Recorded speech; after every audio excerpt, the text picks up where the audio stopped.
5ই আগস্টের পর স্বৈরাচারী আওয়ামী লীগের নেতাকর্মীদের অনেকে ধরা পড়ে জেল হাজতে রয়েছেন, কেউ কেউ পালিয়ে বিদেশে অবস্থান করছেন। মানে আওয়ামী লীগের পুরুষ এমপি মন্ত্রীদের নিয়ে অন্তর্বর্তীকালীন সরকারের যতটা মাথা ব্যথা, ঠিক তার বিপরীত নারী নেত্রীদের বেলায়। বেশিরভাগ স্বৈরাচারী নারী নেত্রীরাই ধরাছোঁয়ার বাহিরে। জানা গেছে এসব নেত্রীরা এখন বিএনপি নেতাদের আশ্রয়ে রয়েছেন। এই তো কদিন আগে টাঙ্গাইলের ভুয়াপুরে বিএনপি নেতার সাথে আপত্তিকর অবস্থায় মহিলা আওয়ামী লীগের নেত্রী রেহানা পারভিনকে কর দেয় এলাকাবাসী। জীবনের কথার আজকের ভিডিওতে আলোচনা করব আওয়ামী লীগের নারী নেত্রীদেরকে নিয়ে। চলুন একে একে দেখে নেওয়া যাক আওয়ামী লীগের নারী নেত্রীরা কে কোথায় আছে। আশা করছি ভিডিওটিতে একটি লাইক দিয়ে শেষ পর্যন্ত আমাদের সাথেই থাকবেন। নাম্বার 1, মেহের আফরোজ চুমকি। যুব মহিলা লীগের মতোই আওয়ামী লীগের আরেক নারী সংগঠন বাংলাদেশ মহিলা আওয়ামী লীগ। সংগঠনটির সভাপতি মেহের আফরোজ চুমকি। 5 আগস্ট থেকে তার কোনো খোঁজ মেলেনি, তার মোবাইল নম্বরও বন্ধ রয়েছে। বর্তমান তিনি কোথায় আছেন সেই তথ্য নেই সরকারের হাতেও। যদিও মহিলা ও শিশু বিষয়ক মন্ত্রণালয়ের সাবেক প্রতিমন্ত্রী মেহের আফরোজের স্থাবর অস্থাবর সম্পদ ক্রোকের আদেশ দিয়েছেন আদালত। দুদকের তথ্য অনুযায়ী মেহের আফরোজের বনানীর ফ্ল্যাট ক্রোকের আদেশ দিয়েছেন আদালত। এর বাহিরে তার 5টি ব্যাংক হিসাব অবরুদ্ধ করার আদেশ দিয়েছেন আদালত।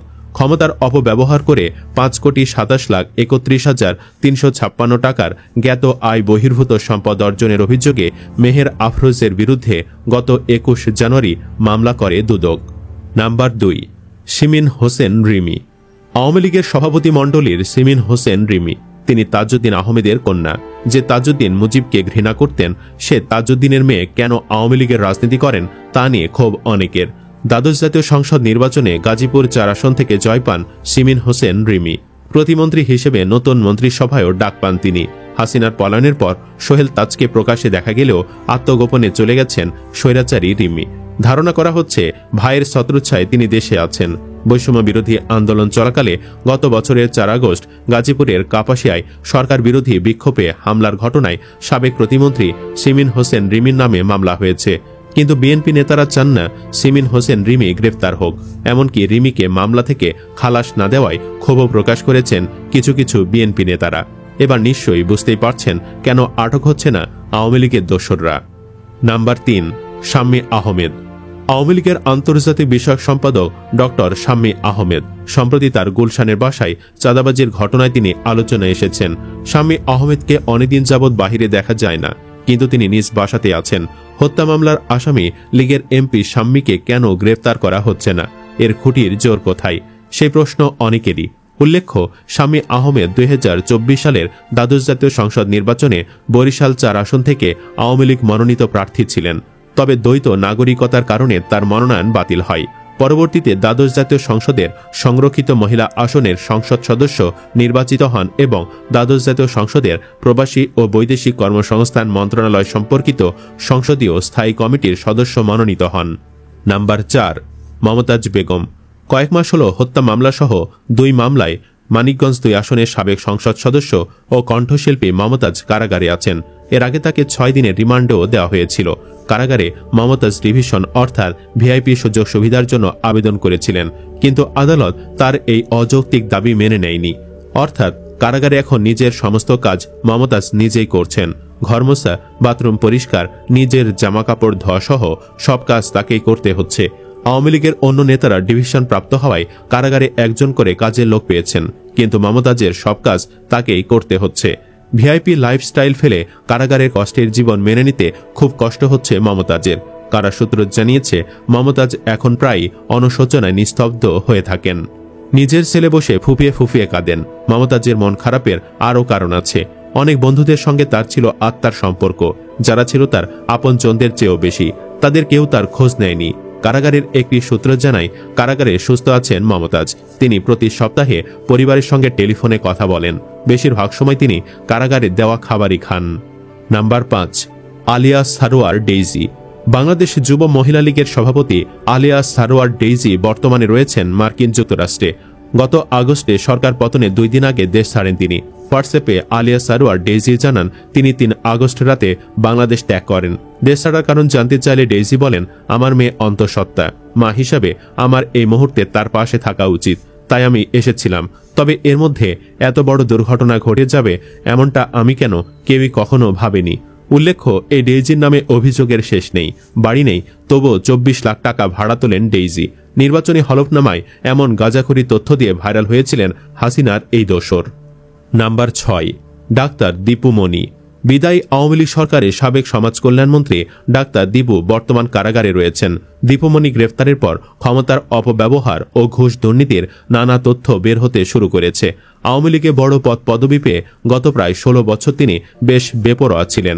তার হাত থেকে দলের স্থানীয় নেতাকর্মীরাও রেহাই পাননি। দুর্নীতি করে কয়েক হাজার কোটি টাকা কামিয়েছেন তিনি। জানা গেছে, কারাগারে বই পড়ে সময় কাটে এই মন্ত্রীর। পরিবারের কেউ এখন পর্যন্ত তার সাথে দেখা না করলেও ম্যানেজার টাইপের কেউ একজন এসে দেখা করছেন মাঝে মধ্যে। তিনি মামলার খোঁজ খবর রাখছেন। সরকারি নিয়ম অনুযায়ী একজন বন্দী প্রতি 10 দিন পর একদিন নির্ধারিত মোবাইল নম্বরে কারাগারের ভেতর থেকে স্বজনদের সঙ্গে কথা বলার সুযোগ পান। তবে দীপুমণিকে সেই সুবিধা দেওয়া হয়নি। ডিভিশনপ্রাপ্ত আসামি হওয়ায় তিনি ভিআইপি সব সুযোগ সুবিধা পাচ্ছেন।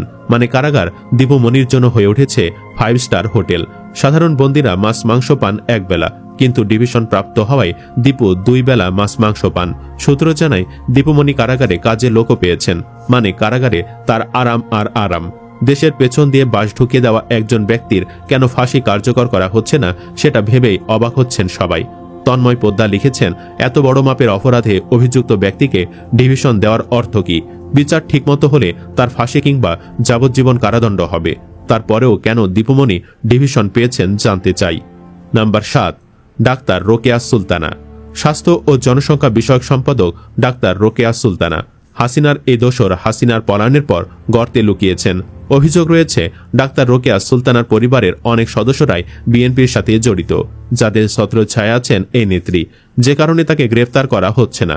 খোঁজ নিয়ে জানা গেছে, ডাক্তার রোকেয়া সুলতানার বাবার পৈতৃক বাড়ি জয়পুরহাট সদর উপজেলার বানিয়াপাড়া গ্রামে। তাদের পরিবার জয়পুরহাট শহরে বসবাস করেন। নাম্বার 8, ওয়াশিকা আয়েশা খান। সংরক্ষিত নারী আসনে সংসদ সদস্য ওয়াশিকা আয়েশা খান অর্থ প্রতিমন্ত্রী হিসেবে মন্ত্রিসভায় যোগ দেন। আওয়ামী লীগের পতনের পর তিনি গা ঢাকা দিয়েছেন। সংরক্ষিত আসনের এমপি হওয়ায় তার বিরুদ্ধে সেভাবে কোনো অভিযোগ নেই, তাই তাকে গ্রেফতারও করা হচ্ছে না। উল্লেখ্য, ওয়াশিকা আয়েশা খান দেশের প্রথম নারী অর্থ প্রতিমন্ত্রী। ওয়াশিকা মুক্তিযুদ্ধের অন্যতম সংগঠক ও আওয়ামী লীগের সভাপতি মণ্ডলীর সদস্য প্রয়াত আতাউর রহমান খান কায়সারের মেয়ে। পেশায় তিনি ব্যাংকার ছিলেন। 2014, 2018 ও 2024 সালে সংরক্ষিত নারী আসনে আওয়ামী লীগের প্রার্থী হিসেবে সংসদ সদস্য নির্বাচিত ওয়াশিকা। তিনি 2019 সালের ডিসেম্বরে আওয়ামী লীগের অর্থ ও পরিকল্পনা বিষয়ক সম্পাদক হন। এছাড়া তিনি মহিলা আওয়ামী লীগের সহ সভাপতি হিসেবেও দায়িত্ব পালন করছেন। সুপ্রিয় দর্শক, নারী এমপিদের অনেকের নামে মামলা নেই কিংবা থাকলেও গ্রেফতার করা হচ্ছে না। সমালোচকদের দাবি, এরা সবাই বিএনপি নেতাদের সাথে হাত মিলিয়েছেন, যে জন্য গ্রেফতার করা হচ্ছে না তাদের। তারা সবাই ছিলেন স্বৈরাচারের দোসর। এদের গ্রেফতার করতে আর কি লাগে? আপনি কি চান চিরুনি অভিযানের মাধ্যমে এদেরকে যেন ধরে জেলে পাঠানো হোক? কমেন্ট বক্সে জানিয়ে দিন আপনার মতামত। ভিডিও ভালো লাগলে লাইক দিন এবং চ্যানেলটি সাবস্ক্রাইব করুন। ধন্যবাদ।